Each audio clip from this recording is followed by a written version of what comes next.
Hello and welcome to the Vedic Conversation, where each episode we take a different topic and look at it through the lens of storytelling and from the perspective of the Veda, an ancient but very much still relevant body of knowledge from India. I'm Anthony Thompson, a Vedic meditation teacher based in London, and I'm joined by my Vedic colleagues Derrick Yanford in New York and Rory Kinsella in Sydney. This episode was recorded at the beginning of July and is the last one of the first season. We're talking about acceptance and how we can find freedom and open up new possibilities when we accept our current circumstances. But first, sit back and listen to our stories, and then we'll dive into the conversation. As always, don't forget to stick around until the end, where we'll offer a practical exercise in how you can apply this knowledge to your daily life. And don't forget to subscribe to our channel. Hi, I'm Rory. About 6 years ago, I was applying for a job I really wanted when everything fell apart the day before the interview. It was a couple of months after I first started meditating, and I guess it was the first real test of my newfound resourcefulness. I just read The Power of Now, and there was this one idea in it that really struck me, and I'd adapted it into a motto that I was trying to live by. And my new motto was this: take every situation as if you'd planned it that way. And it was a way of trying to accept whatever situations I found myself in and adapt as best I could to get the best result from them. So say if it was raining at a music festival, could I surrender my desire for good weather and instead enjoy the novelty of dancing in the mud? Or if my flight was delayed, could I welcome the extra couple of hours in my day to catch up on some much needed work or get some reading done? These were all opportunities to surrender my preferences and look closer into what the world was offering me to see what new opportunities there could be there. And in my job, I'd been a digital journalist for the previous 10 years and was really ready for a change. There'd been a big shake-up at work, and an opening had come up to lead the product team, who are a team that design and build the websites that I'd been writing on for the previous few years. And I didn't have any direct experience, but I'd wanted to change to product for a while and decided that even though it was a long shot, it would be worth it. And I had a great mentor at the time who suggested going on the offensive instead of going through the kind of regular interview process where my lack of experience would be exposed under questioning. Instead, I'd take the initiative and present my strategy for the first year in the job. But then disaster struck. The day before the interview, I overheard by mistake that they were going to give the job to someone else, a much more qualified candidate from another part of the business.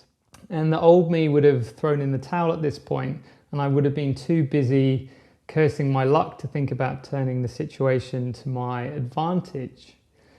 But instead, I stayed calm and looked for the silver lining. I tried to look at the situation as if I'd planned it that way. And if I'd planned for the job to go to this person instead of me, why would I have done that, and what benefits would there have been in that? And when I thought about it, I realized it would have been so that I could apprentice under this much more eminently qualified person rather than having to kind of bluff my way through a job that I wasn't ready for. And that rather than a disaster, this could actually work out much, much better. All I had to do was to convince them that there was much more work than one person could handle and that they needed to expand the team. So that night I made a few tweaks to my presentation. And then the interview went really well and I was confident and optimistic. I wasn't kind of going through the motions as I would have been in the past if I'd known that the job was going to someone else. At the end of the interview, when they asked if I had any questions, I said I realized what was likely going to happen. I realized that the other person was probably going to get the job, but that with their product experience plus my enthusiasm and my editorial experience, we would likely make a dream team. And by lunchtime the next day, they'd created a brand new role and had offered it to me. And what I learned from this experience was the power of acceptance and the power of accepting the realities of whatever situation I found myself in. And I learned that acceptance isn't about giving up and taking things lying down, It's about being pragmatic and staying on your feet under fire while you calmly work out your next move. It's about not resisting things just because they're not going the way you expected, and being humble enough to accept that maybe you don't always know what will be the best result for you in the long run. I'm Derrick. Growing up in a religious household made it difficult for me to accept the truth of my sexuality. I always tried to do my very best to be a good Catholic boy. I obeyed my parents and did what was asked of me. I was an altar boy, and my mother had dreams of me becoming a priest. But it wasn't just my Catholic upbringing that contributed to my struggle.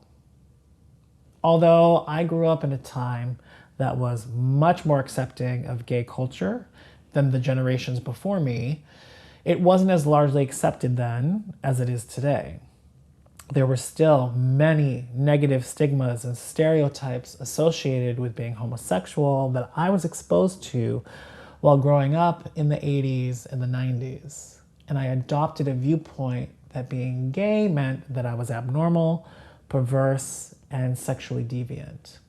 That by being a homosexual, I was committing a great sin and would be going to hell. It is an awful way to grow up, especially because the guilt and shame could be so overwhelming at times. But no matter how much I tried to suppress them, I could never get rid of my true feelings.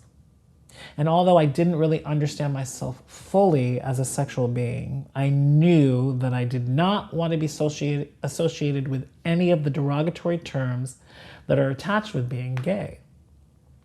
And as far as navigating life as a young adult, I wasn't totally in the closet, but I wasn't totally out either. I had never really come out to anyone. I just kind of figured that who I dated was my business, and I kept it to myself. But behind that premise was the idea that if certain people knew that I was gay, perhaps they would think differently of me.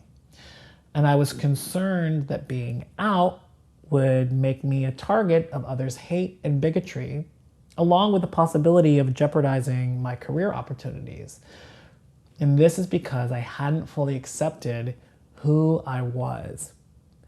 Even as a grown adult, I struggled to release myself from the negativity I had built around being gay. It was, and still is to some extent, a process of acceptance that has gotten easier over time and greatly increased with the help of meditation. For example, when I was studying in India to become a teacher, we would spend many hours of the day meditating. And what I began to notice was how deep my suppression of my sexuality actually was, but how I started to accept and embrace it more fully.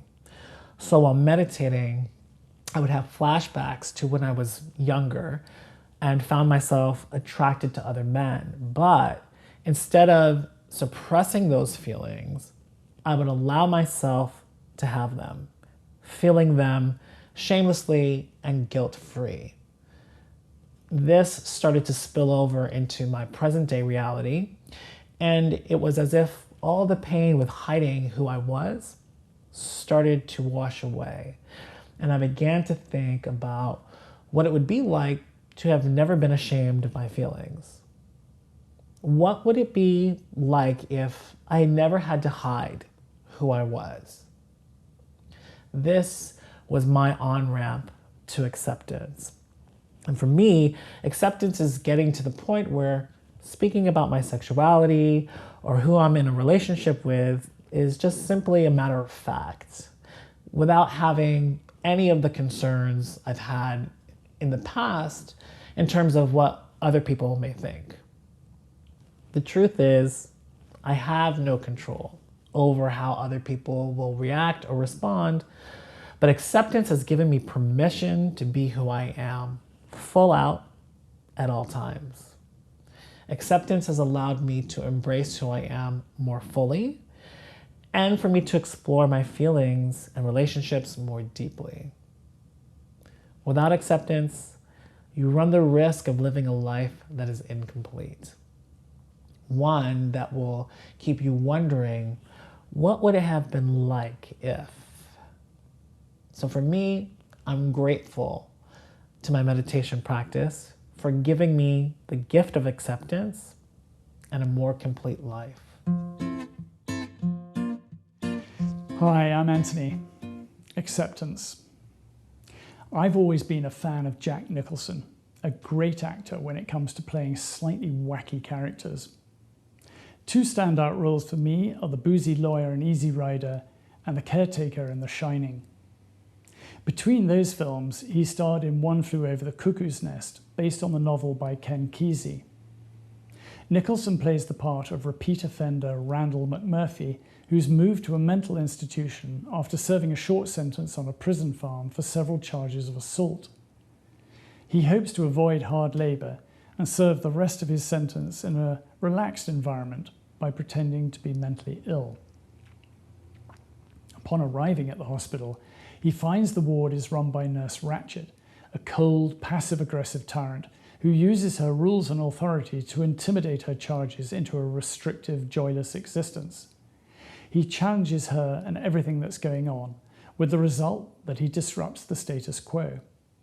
When he realizes that the other patients are there voluntarily and they can discharge themselves at any time, he encourages them to think for themselves and not cooperate with the heartless daily regime. He takes every opportunity to introduce fun and excitement, but when he learns that he is one of 3 people who could be there indefinitely, he plans to escape. But I don't want to reveal more in case you haven't seen it. The story is about a battle of wills between McMurphy and the nurse, played by Louise Fletcher.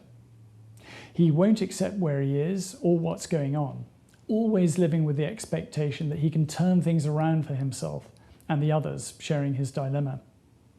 The nurse outwits him by crushing his ideas and opposing him at every turn, and because his expectations are constantly blocked, he becomes frustrated, which leads to erratic behaviour and him making increasingly dangerous decisions. There's a very powerful moment when his friend Bramden, the Native American Indian, reveals he's pretending to be deaf-mute so he can avoid engaging with anyone.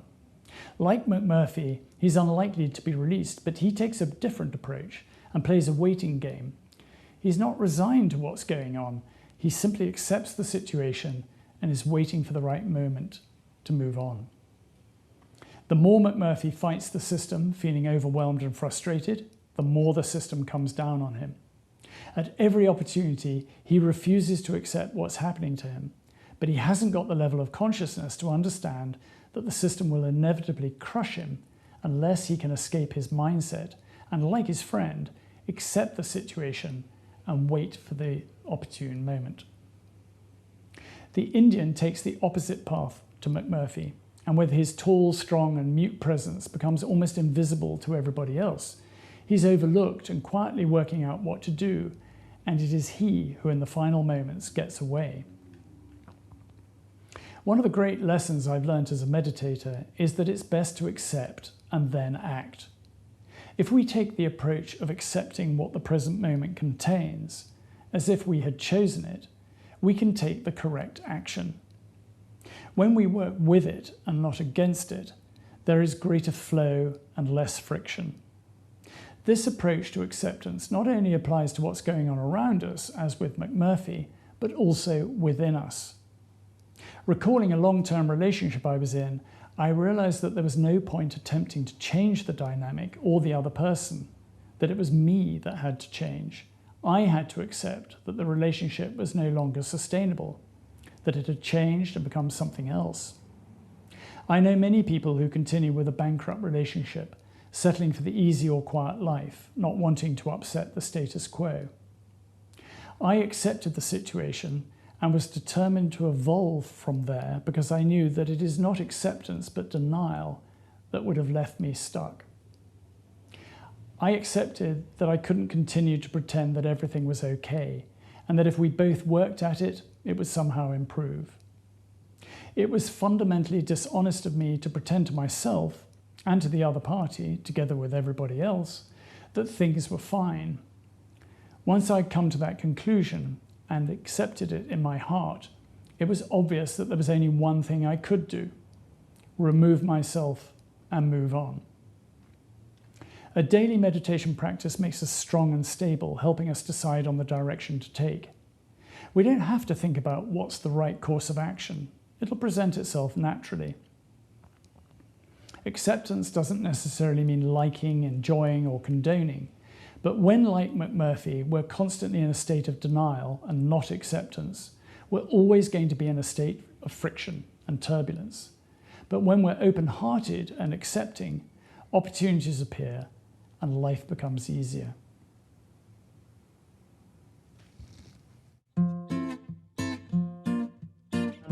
I just wanted to say that I found it really interesting, your take on accepting the fact that somebody else was going to get the job that you wanted, but that whole twist, the whole way that you turned it around really to your advantage by accepting the truth that you were not their choice. I found so much inspiration from that about how could I turn a situation around by accepting the fact that I'm not the one that they really wanted.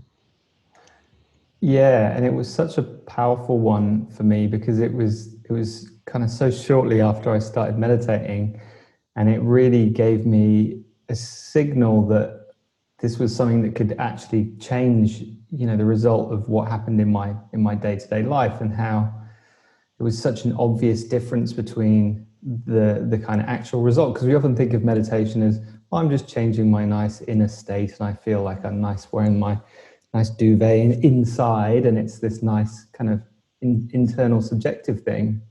But then this was a real example of the actual result of this external thing where, it's a life event. Do you get the job or not? It's one of the, significant life events that you can go through.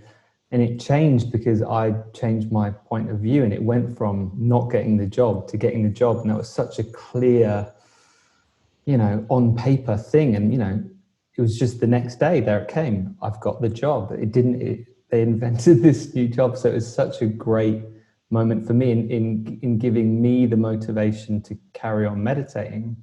And I think this is something that I say to people when I teach them.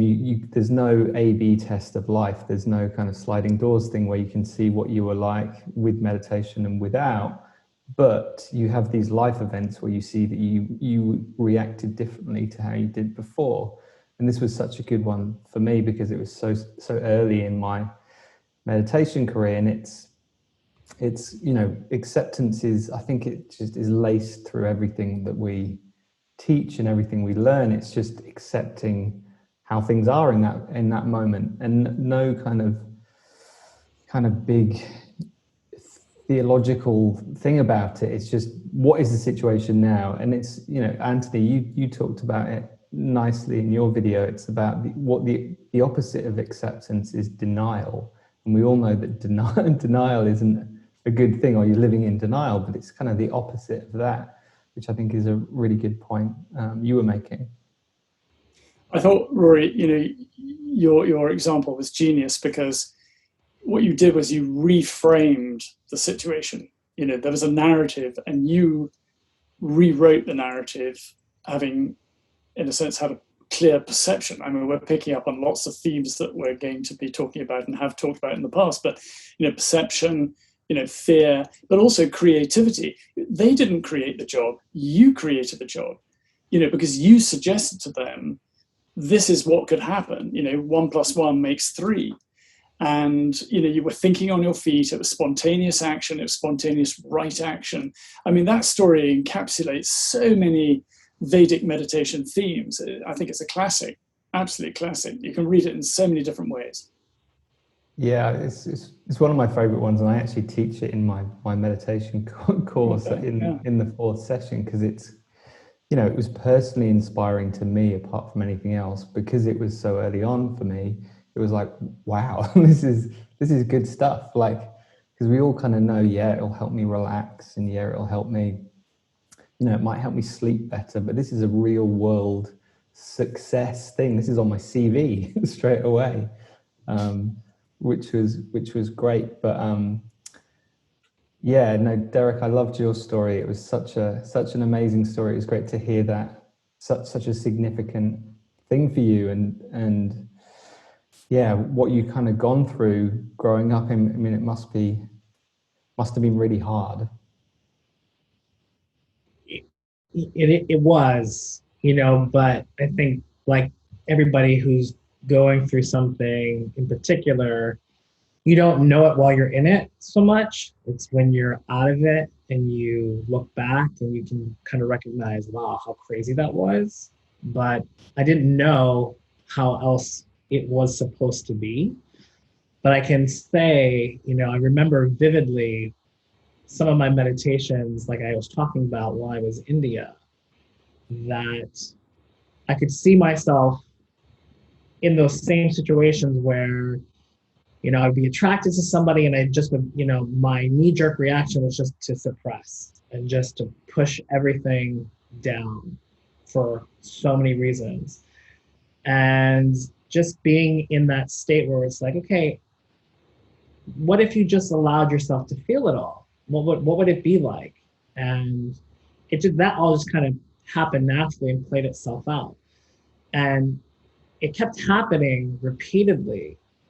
And I just was like, I got to the point where I was like, wow, I was so good at suppressing and ignoring it that part of me had even forgotten that I was doing it. It was just second nature to me. And so it brought up all of this stuff, but in a really beautiful way. Like it wasn't about like, oh, you should still maybe feel shameful about it. It's like, let all of that go. All of that is irrelevant now. It doesn't matter. The past is the past. And like maybe we've mentioned before, it kind of feels like I'm remaking my past to really allow myself to have a better future. And I've definitely, come back from that experience much more embracing of who it is that I am and what my true feelings are. And, having a greater respect for some of my friends who are discovering that they were gay also around the same time in their teens, who were full out and just, embraced it. And I didn't have the ability to do that at the time. But now that I have gained more acceptance for myself in that respect, I'm looking forward to what other things I can accept as well. But the interesting thing is I kept feeling too like, okay, the opposite of acceptance is denial or resistance. And through listening to both of your stories, I think what I'm uncovering is instead of resisting, okay, this is who I don't want to be, or this is not how I want the situation to be, I accept that I can change it, or I can make an alternate choice about how I want to be or how I want to express myself. And so I think I'd love to listen to this conversation a little bit more to understand that when I feel like I should be denying something or resisting something, the question that I need to ask myself is, what is it, Derrick, that you need to accept?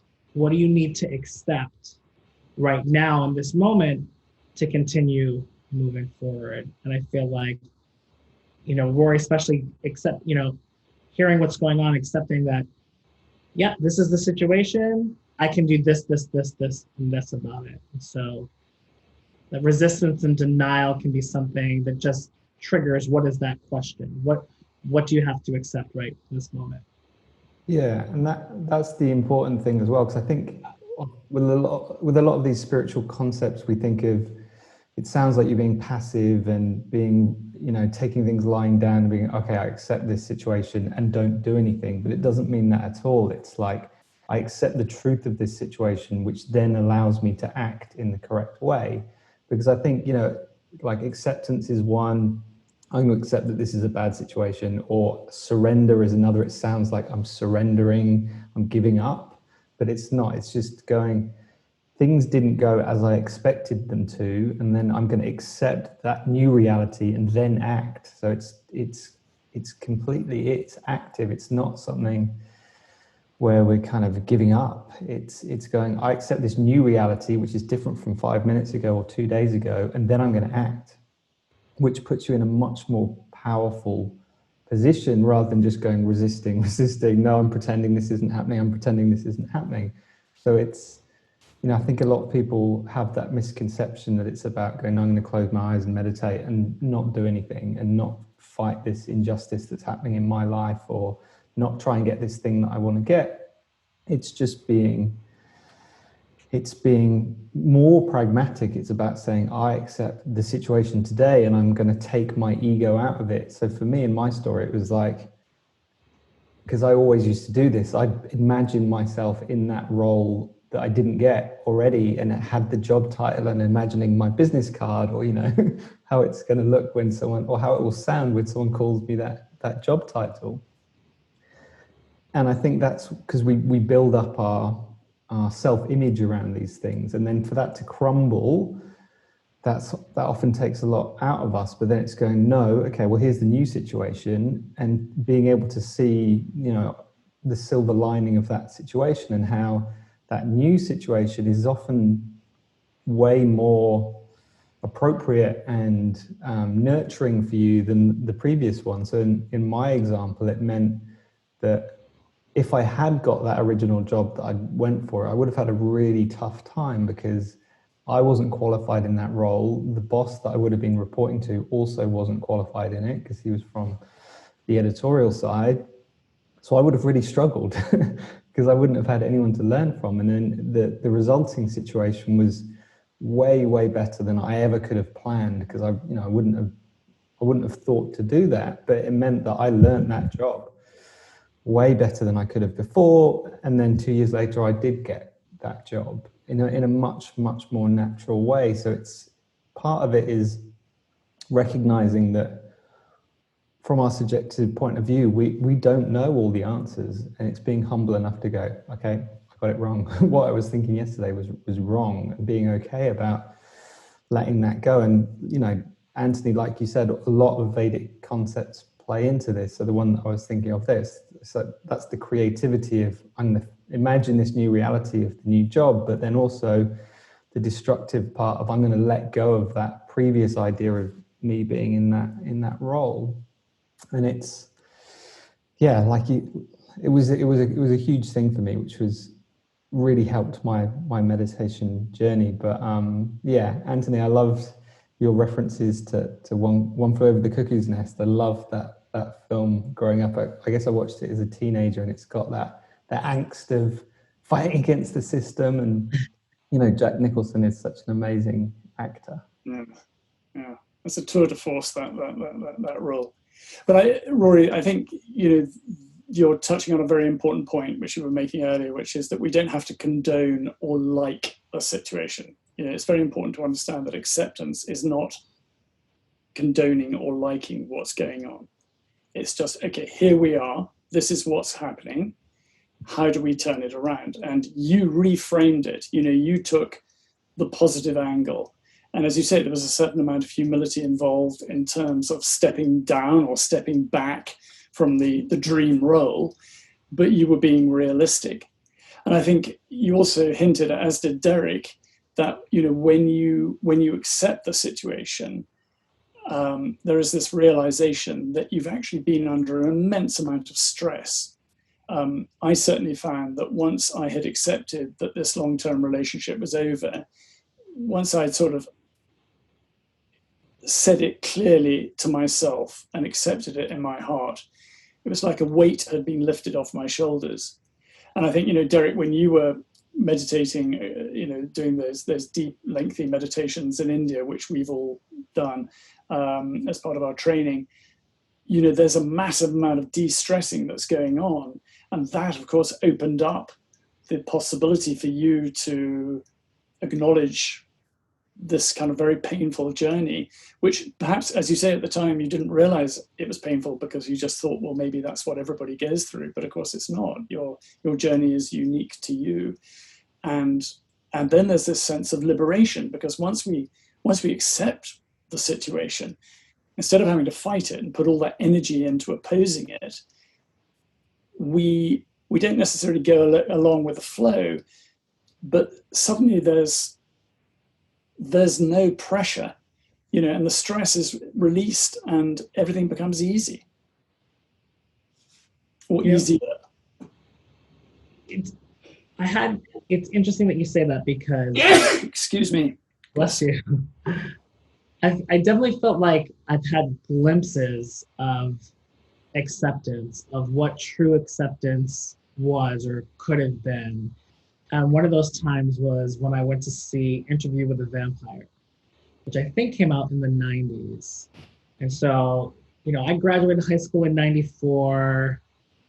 I really didn't know what I was, but had inklings, and really probably knew, but really didn't want for that to be the truth. And I remember, Brad Pitt's character, he does not want to admit that he's a vampire, that he needs blood, and that he has to kill people, so he tries to survive from eating rats and all this stuff. And Tom Cruise's character tells him, this is who you are. This is what you are. You have to accept it. And I identified with that, because there was something about the idea that I had gotten into my head that what I was wrong, that this is not what it was supposed to be. And there was another choice that I should have been making, or something else that I should have been. And whether it's right or wrong, obviously that's subjective. But when you can come to the realization that this is who you are, and then you can be who you are, you can live the life that you're meant to live, it's a completely different feeling, So I remember thinking, could I be gay? Is that who I really, really am? And can I accept that? And once I accept that, will I be somehow free? But, it took, the construct that I grew up in, and the things that I heard when I was a kid, and even the images I had of myself and who I wanted to be didn't match what I was feeling. And you can get by for a certain amount of time. Then, it gets to the point where it's like, okay, something's got to give. This is not, it doesn't feel good. It's not how it's supposed to be necessarily. And then there's something about all of the shame and guilt that I used to have has been like eradicated as well. I don't have to think back and go, oh, do I still feel shame over that? No, I don't. Because acceptance means all of it too, not just parts of it, all of it. And I'm still interested in just knowing, what else in my life am I maybe not paying attention to, that I kind of think, is that who I am too? And I just have not been listening. But I know that it'll be made apparent to me at the same time, or I'll at least be more attentive when nature is knocking and saying, hey, have you considered maybe accepting this too about yourself? But I remember Interview with a Vampire vividly. Have you accepted that you're maybe a vampire? Well, I didn't want to say anything. I thought I saw a rat. I think I saw a rat in the back of his kitchen the other week. It wasn't moving. Yeah, maybe says something about the Catholic upbringing that you're equating the vampire situation with coming out. Totally. But Derrick, what's so interesting is that your struggle, your journey was taking place at a time when homosexuality was very much out in the open, and I'm thinking of some friends of mine, and particularly when I was at university in the early 70s, when it was pretty much illegal, to be gay. I mean, can you believe it? When I tell my kids, it was illegal to be gay, they go, what? Up until, the 70s. And I remember, gays at uni lived in terror. Their time on campus was filled with dread and suspicion and fear. And I got to know many of them because the university gay club used to have a fantastic disco once a week, and they had the best music, and I liked to dance, so I just went along. And so often with a girlfriend, and that was okay because they just realized that I wasn't there to judge them. I was just there to enjoy the music and hang out with them. And many of them became friends, and and they weren't not only friends at uni but also afterwards. And to see how, as the times changed, as the political climate changed, so that they were able to become more comfortable with who they were. But you think of the generations before, 100 years ago, or even before that, the stigma and the terror that people lived under of being called out, the stress would have been incredible. That doesn't, everybody's had their own journey. Because ultimately you have to come to terms with who you are. It doesn't matter really what's going on. It doesn't make it any easier. Even today, I know lots of young people who are really struggling to come to terms with their own sexuality, even in this supposedly emancipated environment. But I think in the urban, in an urban situation, it's more commonplace. In my neighborhood, I see many couples, same-sex couples, just going about their business. But out in the countryside, it's not so commonly found. And I think perhaps out there, it's a little bit more conservative. I don't know what it's like in the States, whether that's the case. But it's in the cities where people are more open-minded, and maybe in the countryside, they're not. Well, I think what's interesting too is not only for myself accepting who it is that I am, but like society, how it is more acceptable now to be gay than it ever was before, like how that shift is changing. And, I was born in 75, and I want to say homosexuality was a mental disorder that was on the books, I think, still in 1973. And so even though it was much more common and much more acceptable when I was going through it, and much more today now than probably ever before, because you're seeing gay characters on television and all kinds of places, it's still interesting how in some countries it's not accepted behavior at all, And so, I mean, it's interesting to maybe think about how acceptance is something that society comes to collectively or not, and what influences that. And I think, that's the thing, is people hopefully have gone, what difference does it really make to me? These two people want to do whatever they want to do. It's nothing to do with me. When before there was this idea proposed that, oh my God. And that was the fear that I had, was I all these things that people were talking about? Was I mentally ill? Did I have this problem that needed to be corrected, that I was somehow broken and needed to be fixed? I know people to this day, who were subjected to therapy, and thinking that, okay, we can fix you somehow.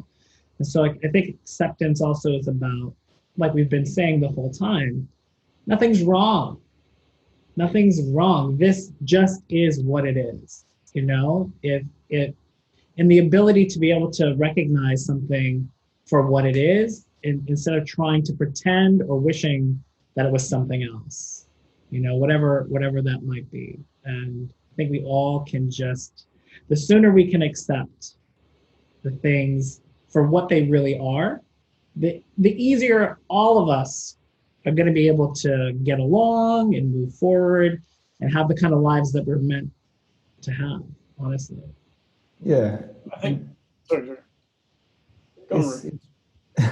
It's one of the lessons that we learn in meditation, but not just our type of meditation. I think every type of meditation has this acceptance part baked in, and I guess in ours it's not about thinking about your life and accepting things. It's just accepting in the moment what your meditation experience is. So we don't, in our technique, we think a mantra, a nice calming word we think in our head, but then if we find ourselves lost in thought, we are okay with that too. And if we have a nice, deep, kind of blissed out experience, we accept that too.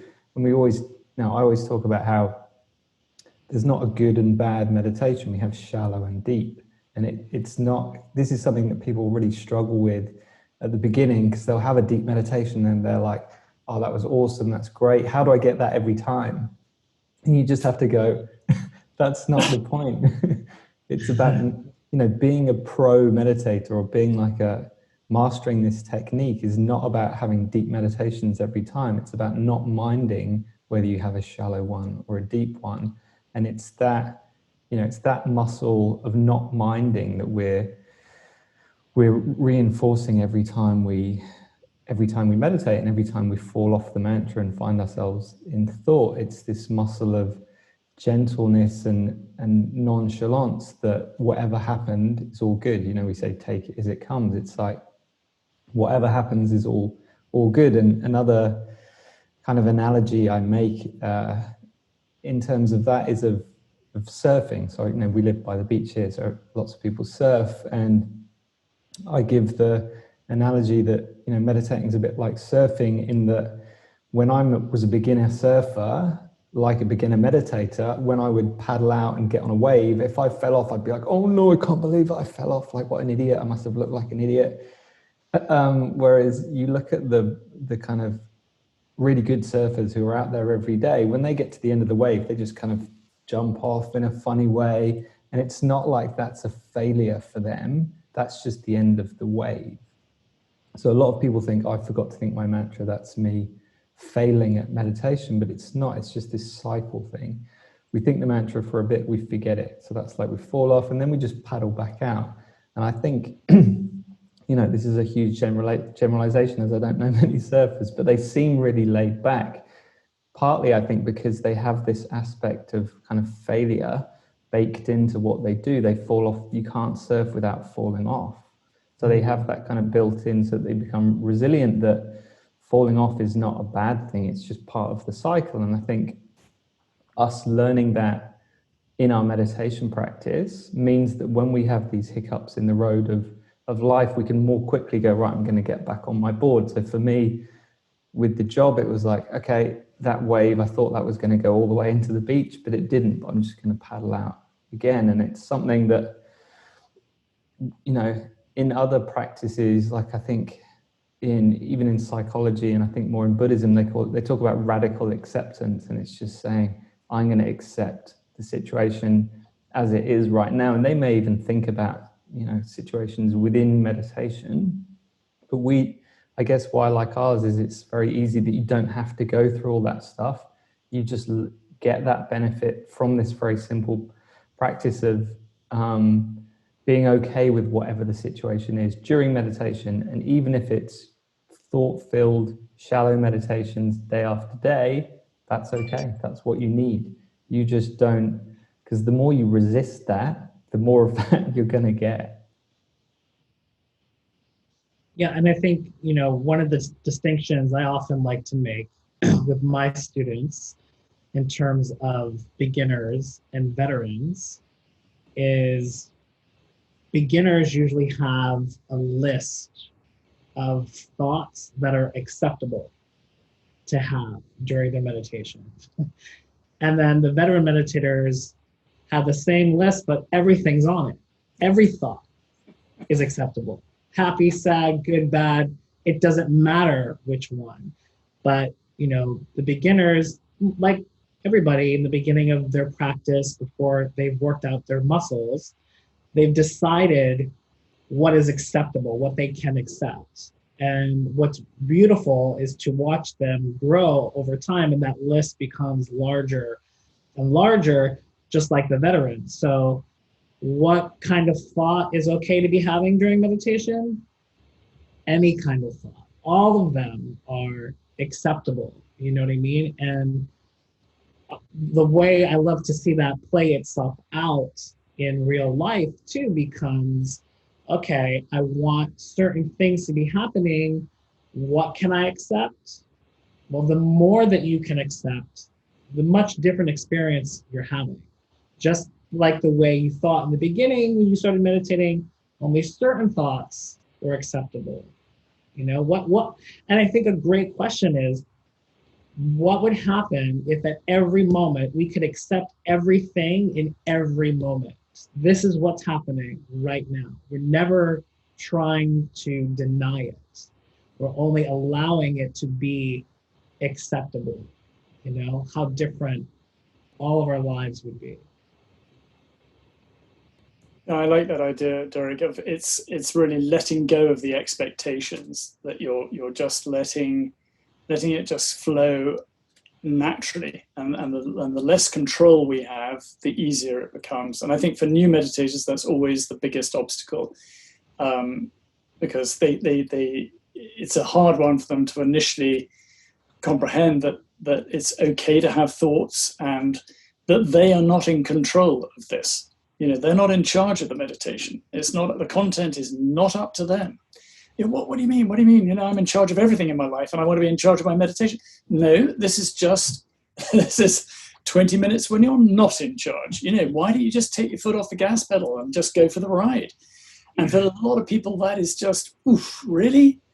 And I find a lot of, you know, the overthinkers, the overcontrollers, they find that a really, really tough one to get to grips with. But once they get it, they love it, because they realize that they're pushing themselves so hard. They're trying to control, micromanage everything, determining the outcome all the time in every aspect of their lives. And they just realize that for this 20 minutes or the 20 minutes, they're not doing that. And wow, it's really nice not to do it. You know, and that's a valuable lesson. That's a valuable lesson which they then take back out. Yeah, and it's kind of like that. I talk about it, it's the illusion of control. So even those people who like to think they control a lot of their lives, that's just an illusion. So you kind of, what I found is that I used to be like that at work a lot, which for me just meant thinking through what might happen. And that's me kind of controlling it by, you know, what's someone's reaction to this email going to be, or what's this presentation going to be like? And you find that when you let go of all that stuff, you know, you don't have to worry about what happens, which means that when you're in situations, you're not having to go, hang on, is this like I thought it was going to be, or is this different to how I thought it was going to be? And, you know, I think what we learn to do is just trust that, well, one is trust that whatever's going to happen is going to be okay. And two, realizing that whether we completely planned it out or not, that's not going to affect what actually happens. And it makes it harder. I think, you know, that's the other thing. It makes it, the more expectations we have, it makes it harder for us to accept what's happening in the moment.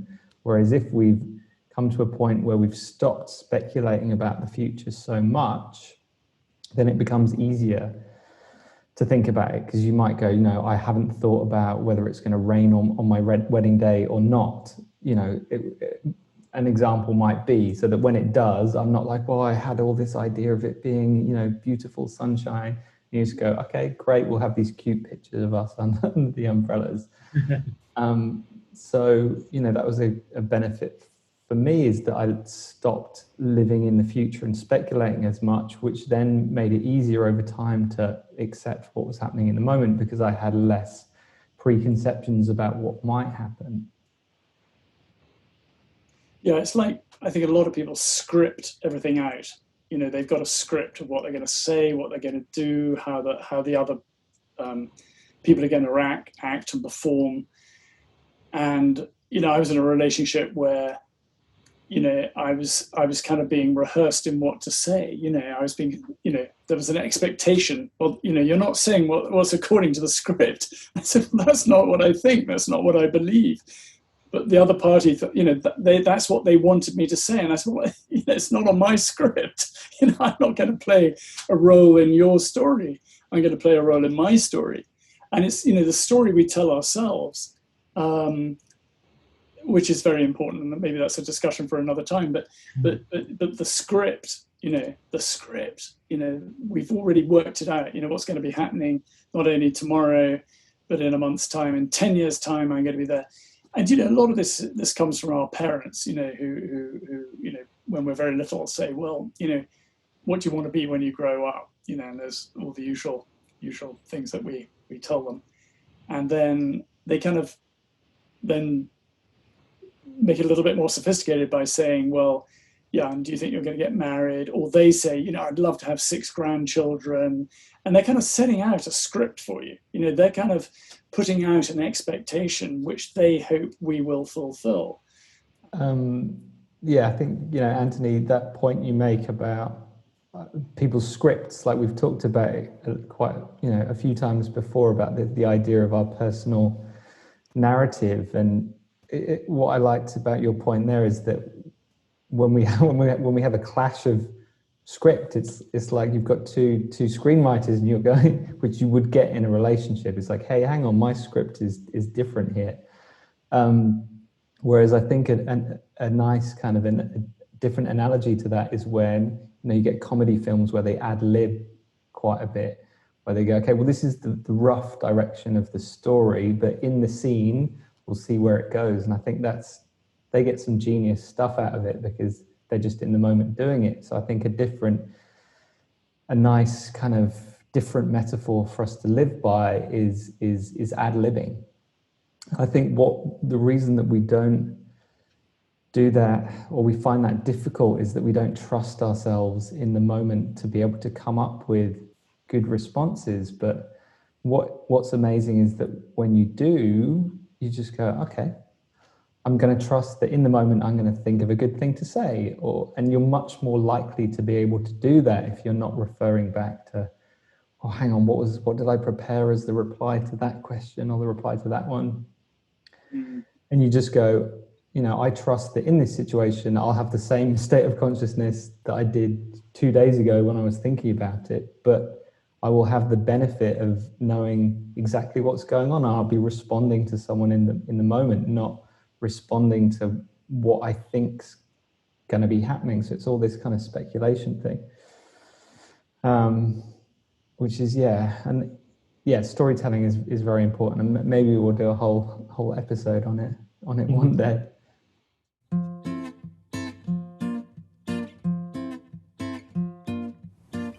Okay, thank you for watching till the end. Each episode we offer a takeaway, a practical exercise you can do at home to apply this knowledge to your own life. In this episode, we were talking about acceptance and the benefits of taking situations as you find them to put you in the most resourceful position to make your next move. This week, we're posing a deep question for you to ponder. What are you in denial about in your life? What have you been resisting? The first step is to acknowledge it to yourself. Write it down and accept the situation. The second step, if you want to take it, is to share what you've been in denial about with someone else. This will help share your burden and make you feel lighter. You can also share your stories with us if you feel comfortable. We'd love to hear them and for you to join the conversation. Please send them through to us at stories@thevedic.conversation.com or post them on social media with the hashtag #TheVedicConversation. If you've enjoyed this episode, please share it with your followers and don't forget to subscribe to our channel. This is the last episode of this season, but we'll be back very soon with Season 2. We hope you're looking forward to it as much as we are. See you then.